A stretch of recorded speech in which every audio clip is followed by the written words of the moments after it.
everyone, so today I am here to do my March wrap-up. So in the month of March I read a total of 24 books, which is a lot, but also March felt about 6 years long, so I hope I read a lot.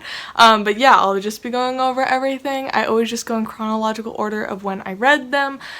So yeah, I'm just gonna get on into it and tell you guys what I read this month. So the first thing I started out with was some reading for class, and we read Sherlock Holmes, The Sign of Four, as well as several short stories from just the short story collections of Sherlock Holmes. So we read, The Sign of Four, and then we also read A Scandal in Bohemia, The Man with the Twisted Lip, The Adventure of the Blue Carbuncle, and The Adventure of the Copper Beeches.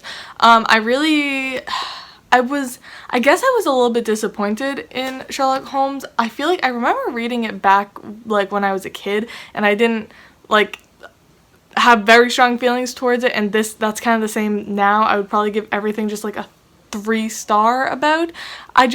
They're very, very simple. Like, I feel like all of the like remakes of Sherlock Holmes is almost better and more entertaining, because basically the basic way that Sherlock Holmes works is just like, oh my god, there's a mystery. Sherlock Holmes figures everything out without actually telling anyone, and then finds the person who did it, and the person admits to everything. And that's basically the entire plot line of everything. We talked a lot about this in my class, and I brought up a lot about like The Scandal in Bohemia is the one with Irene Adler that I feel like a lot of people love, that episode of the BBC Sherlock, and it's also used in a lot of the movies and everything. And the actual short story is so short and so simple that it's just kind of a letdown, if I'm completely honest, with how much Sherlock Holmes stuff I've taken in my life. The actual source material is just not very entertaining, but they're fine.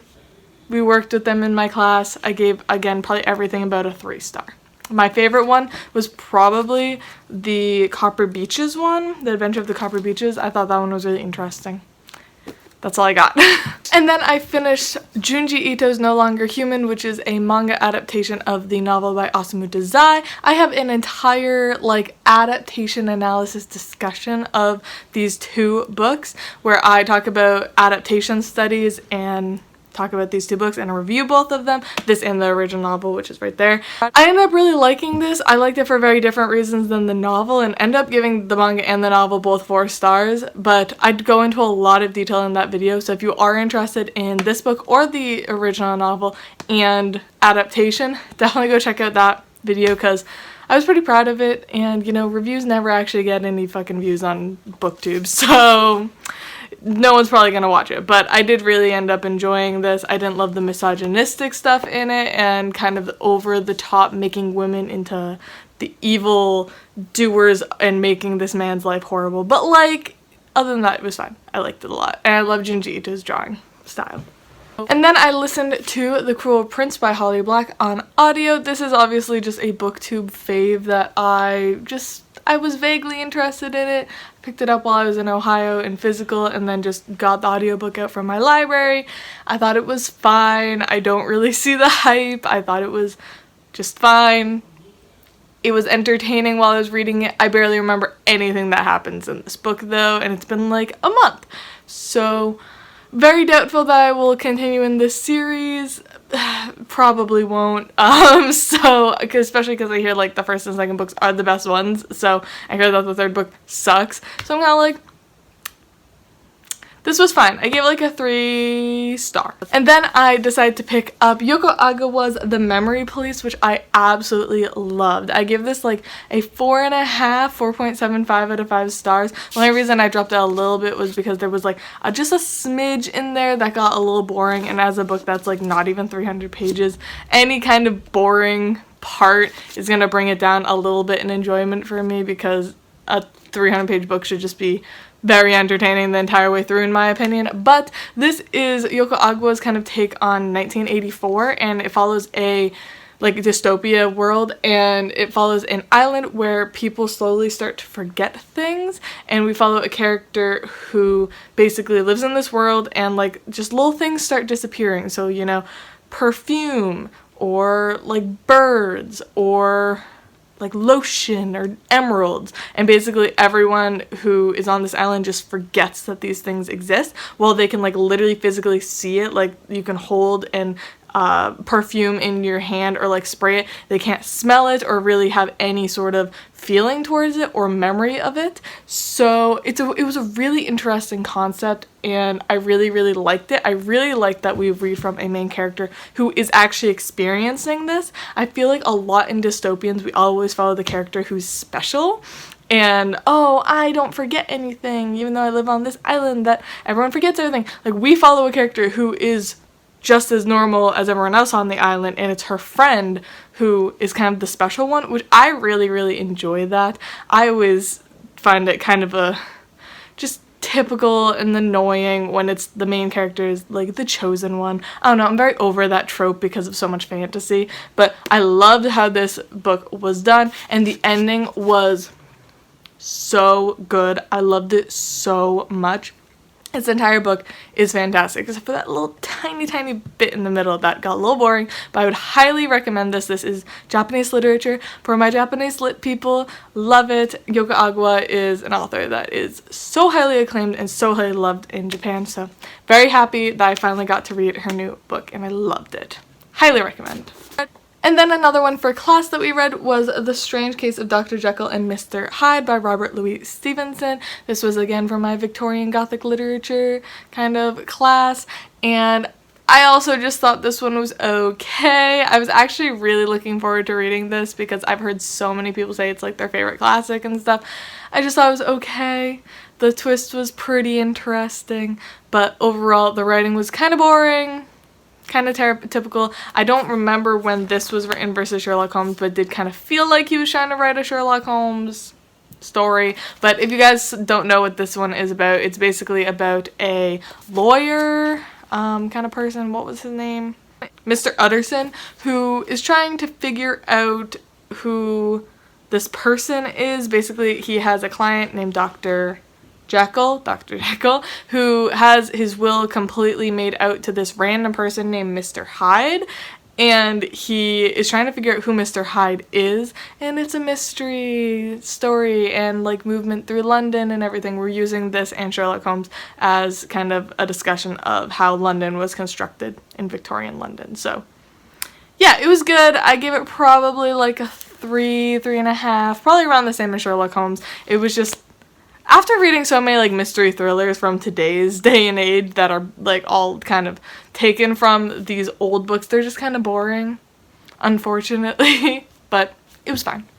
And then I read an ARC that I got from NetGalley, so thank you to NetGalley for approving this one for me. It was one of my most anticipated releases of the year, so I was so happy I got to read it early, and I read it so freaking fast. I loved it so much. And that is Burn Our Bodies Down by Rory Power. If you guys don't remember, Rory Power wrote Wilder Girls, which was one of my favorite books of last year, 2019, and Burn Our Bodies Down is so freaking good. Also, I think I like Wilder Girls just a little bit more, but because it's a Lord of the Flies retelling, and Lord of the Flies is like my favorite classic besides Peter Pan. And this one is so different. I love when authors are able to write just such different books, and also Rory Power just recently announced her third book, which also sounds completely different than these two books, but so Burn Our Bodies Down basically follows a young girl who lives with her single mother in Nebraska. They live in Nebraska, which I remember because my friends are from Nebraska, and I texted them like, oh my god, this book is set in Nebraska, guys. They live in just a small town in Nebraska, and basically her mom is very secretive and doesn't tell her very much about like what's going on. She doesn't really tell her like anything about her life or anything about her family, and they have this kind of like ritual, I guess, of like lighting a candle every day, and basically our main character just wants answers, and when she comes across a photo of their family in an old Bible, she decides to contact her grandmother and go and visit her against her, like without her mom knowing. And basically things start happening because while she's there is a fire that completely wipes out like half of her grandma's farmland. And in this fire, she finds a girl who looks exactly like her, who ends up dying. And it's basically this question of who is this girl, what are her family secrets, and all of this like crazy stuff all taking place in this very small Nebraskan town. She has like new friends, and it's a lot about family. A lot of people were asking me when I reviewed this if this is also a queer romance, and it actually is not. I originally kind of thought there was going to be a little bit of a sapphic love interest, but there isn't. It is 100% about family and more friendships. There is no romance in this book, which I liked a lot. I love when books just focus on like family or friendship more than romance. But yeah, this was fantastic. The ending gets so crazy. The plot twist is insane. I was like, where does this woman get her ideas from? Because they're so weird and wacky, and they're definitely not for everyone. I always said about Wilder Girls, that book is not for everyone, which when it finally came out and everyone started reading it, it was very obvious it was not for everyone, and I will say the same thing about this. I do not think this book is going to be for everyone, but if you like the same kind of weird books that I do, like speculative fiction, I will highly recommend this to you. I believe this is out in June or July, I want to say, so early summer, so definitely pick up a copy for yourself. I loved it. It was great. Next up for class, I read The Tempest by William Shakespeare. This is just one of his plays. I'm doing it for my independent study about adaptation, so of course I had to read this. And I read the source material. I'll just clump that in here really quick. It's A Voyage to Virginia by William Strachey, which is the actual source material for The Tempest. It basically is just about William's like voyage to Virginia, and there's a shipwreck, and that's basically the only thing that William Shakespeare really took from it. Like there's a tempest and it like maroons the ship on an island. So I read this and the source material because it's an adaptation studies class. I have very neutral feelings about The Tempest. I feel like it's a little bit confusing, even as someone who's read a lot of Shakespeare and knows like very well how to read Shakespeare.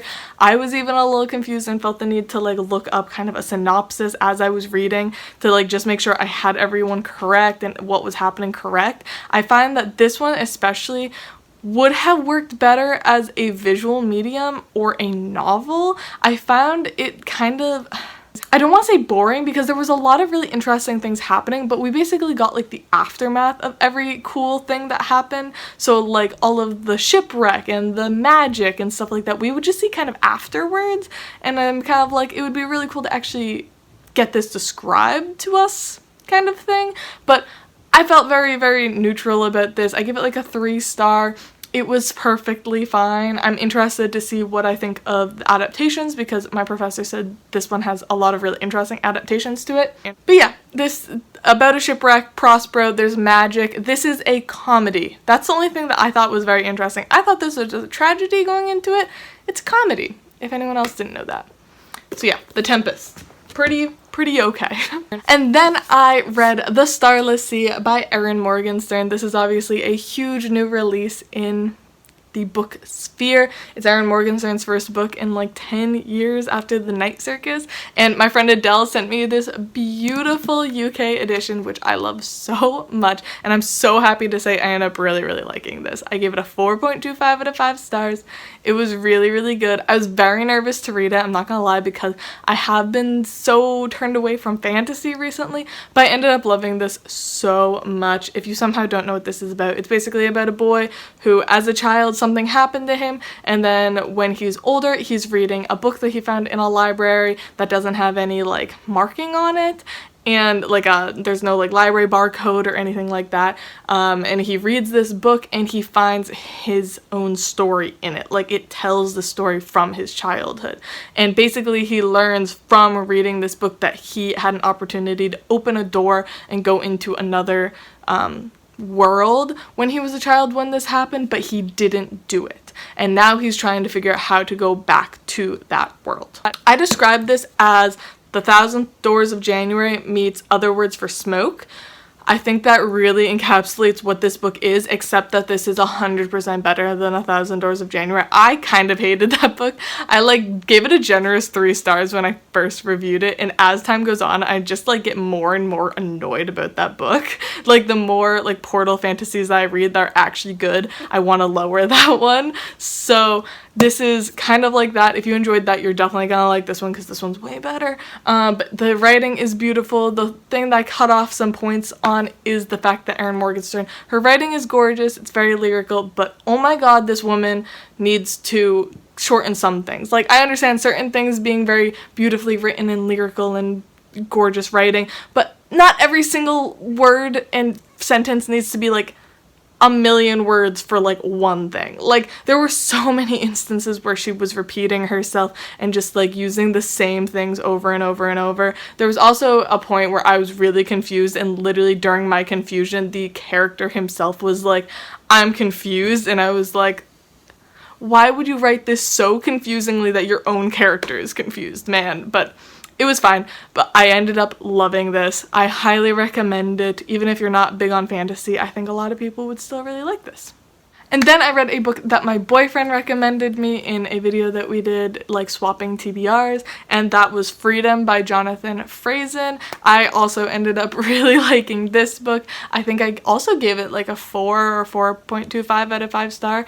This is huge. I kind of wish I had it to like hold up. It's like a 600-page book, and it's actually really good. It's basically about you follow multiple people from a family. So like you follow the mom when she was a kid all the way up until when she's the mom, and then you also follow the husband, you follow the husband's best friend, you follow the kids in the family, all of this, and it's basically an exploration of like the American family, and also kind of like what happens when you marry for like convenience rather than love, and like what happens when like a marriage starts failing.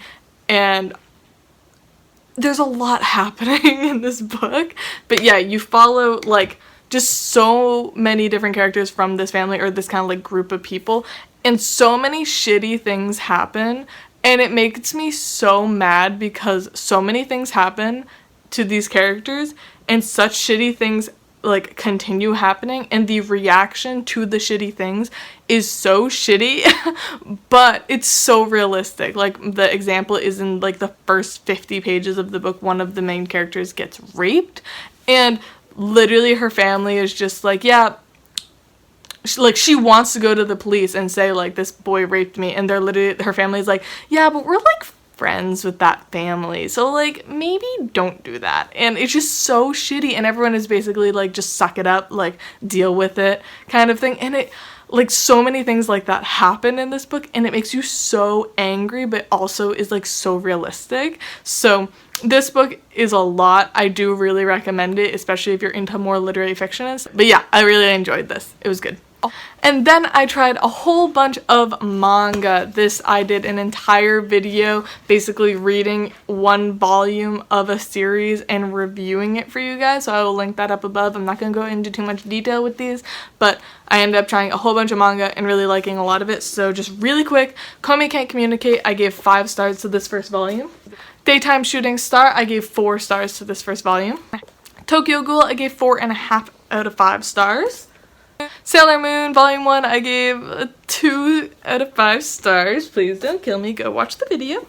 The Seven Princes of the Thousand Years Labyrinth, I gave like a 2.5 out of 5 stars. Dead Man Wonderland Volume 1, I gave about a 3.5 out of 5 stars. And then for that video, but also after that video, I ended up reading 3 volumes of the series Beastars. I read the first volume for that series and ended up really, really loving it and deciding to continue with the series immediately. I do have other volumes of each of these series to continue with, but this was the one I was the most interested in, so I just wanted to keep reading it. So I ended up picking up the other volumes, and I have picked up 1, 2, and 3 this month. Really enjoyed them. The first volume I gave a 4.5. The second volume I gave, I think, a 4, and then the third volume I gave like a 4.25. These are so interesting, and I feel like they're getting a bad rep because the Netflix anime, I keep seeing clips of on Twitter, and my friend keeps sending me clips of it, and it made it so fucking creepy and like furry shit, and I don't like that because the books aren't like that at all. Basically, you follow a high school where everyone is different, like a world where everyone is different animals, but mostly we follow a group of high school students,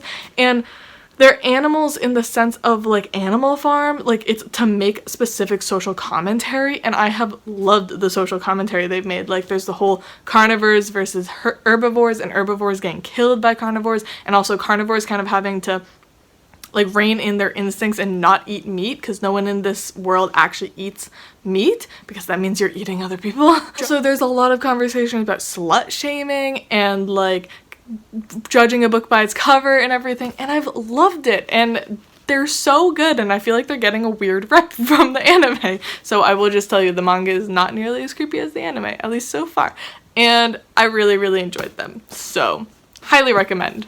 I'm definitely going to be binging the other 2 volumes that are currently out next month, so hey. Next up, I read Flights by Olga Tokarczuk. I'm so sorry, I can't say that word. This is a book that I picked up on a whim while I was in Boston, and I loved this. It has won everything. It's won the Nobel Prize in Literature, Man Booker Prize, and the National Book Award, and it was so good. This is originally written in Polish and has been translated to a whole bunch of languages, and first off, this book is just absolutely gorgeously written. Like, I have so much writing and underlining in this book. I still need to put in like tabs and stuff just to show how much I like marked up this book, but I loved it so much. So basically what we do, and it's very hard to describe. Basically, the main premise is we're following an unnamed narrator who we don't even really know the gender or age. We kind of get hints at it, but also the timeline is all over the place, so we have no real sense of who this person is at the time that we're reading this book. But we basically follow, I believe, a woman who is constantly traveling. She just doesn't feel right if she's not traveling, so she travels all over the world and basically encounters other people and kind of talks about traveling at herself, but also all of these people that she meets and stories that she learns, as well as we follow several like kind of small stories of people that she doesn't interact with, and it's kind of like a short story collection, but not really, because you never really know when you're changing stories until you're literally reading it. And also they're all over the place. Like, you'll go 100 pages and kind of forget about a character and then they show up again. It's almost kind of like Cloud Atlas by David Mitchell, but like not. It's a really interesting format, and it also kind of gives this impression of like everyone is like the same when they're traveling. But yeah, the writing in this was absolutely beautiful. I highly recommend it to anyone who loves traveling, or like, you know, wanderlust, like doesn't feel right where they are and stuff like that. Also just highly recommend for the beautiful, beautiful writing. And I give this a 5 out of 5 stars. It was amazing. It's very hard to explain what it is though. And the next book I read was another new release that I was really, really excited about.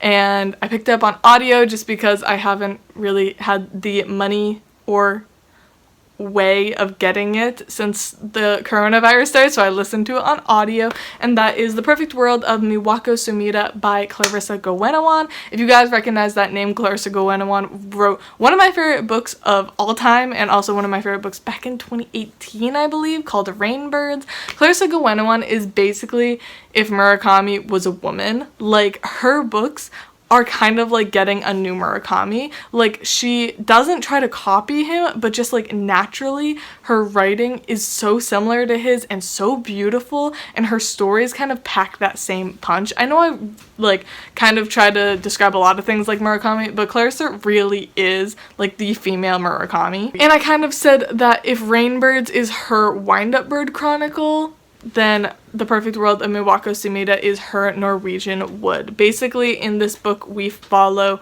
a man who meets this, well, we follow a couple different perspectives. We follow basically this girl, Miwako Sumida, commits suicide. And then we follow a man who was in love with her, her best friend, and that man's sister.